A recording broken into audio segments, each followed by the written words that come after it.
Hi everyone. මම අද කතා කරන්න යන මේ වීඩියෝ එකේ ක්‍රෙඩිට් කාඩ් එකක් කොහොමද ඉන්වෙස්ට්මන්ට් ටූල් එකක් විදිහට යූස් කරන්න කියන එක.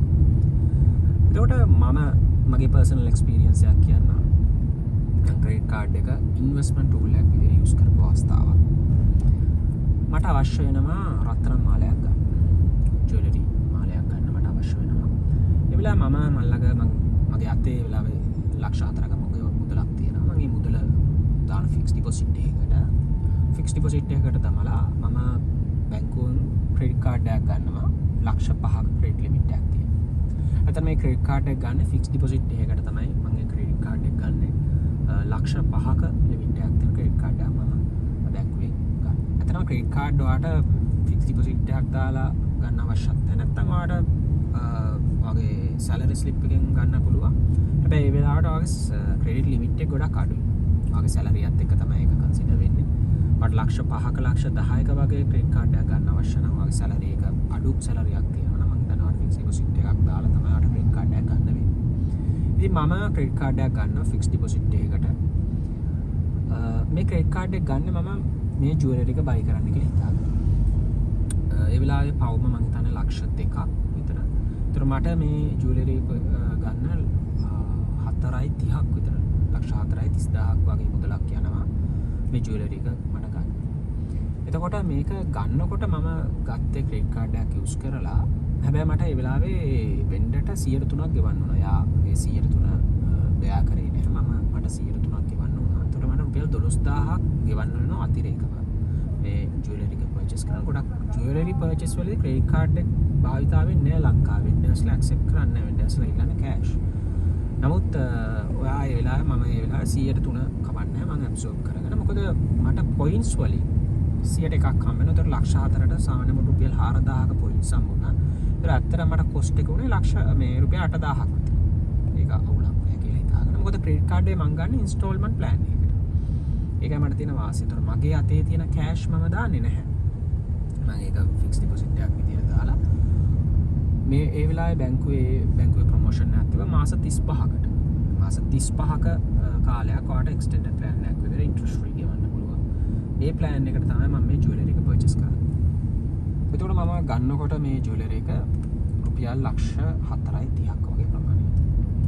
ඒ අවුරුද්දක පමණ කාලයක් තුල රත්තරන් තාමත් ශීඝ්‍රයෙන් ලංකාවේ සහ ග්ලෝබල් මාකට් වල ගොඩාක් වැඩි වුණා. එතකොට මම හිතන්නේ දැන් ඒ ජුවෙලරි එක ලක්ෂ 7ක් වගේ වෙනවා. හැබැයි මම තාම බැංකුවට ගෙවලා තියෙන බැංකුවෙන් මම ක්‍රෙඩිට් කාඩ් එකක් යූස් කරලා මේ ක්‍රෙඩිට් ලිමිට් එක යූස් කරලා ලක්ෂ 4ක ලෝන් එකක් ගත්තට මම තාම බැංකුවට ගෙවලා තියෙන මාස 12ක වාරික විතරයි. ඒතර මාස 12ක මට වාරිකයට මට 1,44,000ක් වගේ ගියා. ඉතිරි මුදල මම තාම ගෙවලා බැංකුවට ගෙවන්න තියෙනවා. හැබැයි ජුවෙලරි එකේ වටිනාකම ලක්ෂ 7ක මුදලක් වඩ පත් වෙලා තියෙනවා. මෙන්න මේකයි එක ඇඩ්වාන්ටේජ් එකක්. ඔයාලට ක්‍රෙඩිට් කාඩ් එක හරියට යූස් කරන්න පුළුවන් ඉන්වෙස්ට්මන්ට් ටූල් එකක් විදිහට. ඒතර ක්‍රෙඩිට් කාඩ් ඩිසයින් කරලා තියෙන කන්සම්ප්ෂන් ටූල් එකක් විදිහට. නැත්නම් භාණ්ඩ හා සේවා වැඩිපුර පරිභෝජනය සඳහා මිනිස්සු අතර මුදල් ගැවසීමට. නමුත් ඔයාලට මේක පායශීලීව, ප්‍රක්‍රමශීලීව ඔයාලට පුළුවන් ගෝල්ඩ් ජුවෙලරි පර්චේස් කරන්න. මොකද ගෝල්ඩ් ඔයාලට මේකෙන් බෙනිෆිට් එකක් ගන්නත් පුළුවන්. රයිට්. මේකෙන් ඔයාලට බෙනිෆිට් එකක් මොකද බැංකුවට අයිතියක් නැහැ ඒ ගෝල්ඩ් ජුවෙලරි එක. රයිට්. ඒක අයිති ක්‍රෙඩිට් කාඩ් එකට. ඔයාලට පුළුවන් මේ වෙලාවේ ඔයාලට සල්ලි අදිස්සියක් ආවොත් මට පුළුවන් මේ ජුවෙලරි එක විකුණන්න. මොකද ගෝල්ඩ් ඉතාලම ඉක්මනින් සල්ලි වලට කන්වර්ට් කරගන්න පුළුවන්. ලක්ෂ 7 මට ගන්න පුළුවන්. මට තියෙන්නේ බැංකුවට ගන්න ලක්ෂ 4යි. මට ලක්ෂ 3ක ලාභයක් ලබන්න පුළුවන්.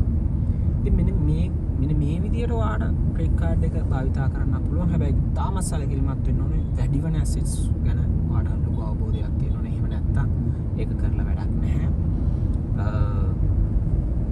තමන්ට ඒ ගැන ලොකු අවබෝධයක් තියෙන්න ඕනේ. මම මේ කිසිම දෙයක් රෙකමන්ඩ් කරන්නේ නැහැ. මේ මගේ පර්සනල් එක්ස්පීරියන්ස්. හැබැයි ඔයාලට පුළුවන් ක්‍රෙඩිට් කාඩ් එක ඉන්වෙස්ට්මන්ට් ටූල් එකක්. ආයෝජන කරන්න පුළුවන් තියෙන ටූල් එකක් විදියට යූස් කරන්න. මොකද කිසිම ඉන්ට්‍රස්ට් එකක් නැතුව ඔයාලට වාගේ හිතනවාගේ සමහරවිට වෙඩින් එකට අවශ්‍ය ජුවෙලරි ක්‍රෙඩිට් කාඩ් එක through ගන්නට පුළුවන්. right. ඒක ඉන්ස්ටෝල් ප්ලෑන් යූස් කරලා ඔයාලට ක්‍රෙඩිට් කාඩ් එක through ගන්නට පුළුවන්. හැබැයි ඔයාලට 103ක charge එක ගෙවන්න වෙයි ගොඩක් වෙලාවට සමහරවිට 2.5ක charge එක. කාලයත් එක්ක ඒකේ වටිනාකම එනවා.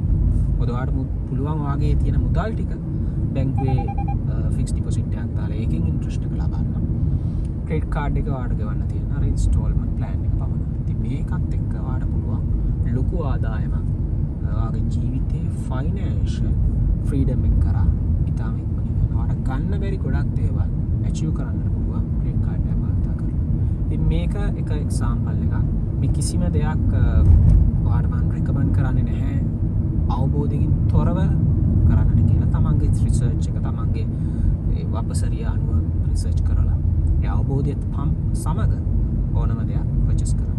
thank you very much. ඔයගොල්ලෝ හිතනවා නම් මේ වගේ content තව අවශ්‍යයි කියලා පල්ලෙහා යටින් කමෙන්ට් කරන්න. ඒ වගේම ඔයා හිතනවා නම් මේ content එකේ මේ වීඩියෝ එකේ ඔයා valuable දෙයක් ඉගෙන ගත්තා කියලා අනිවාර්යෙන් මේ වීඩියෝ එක subscribe කරලා තියාගන්න. මේ channel එක subscribe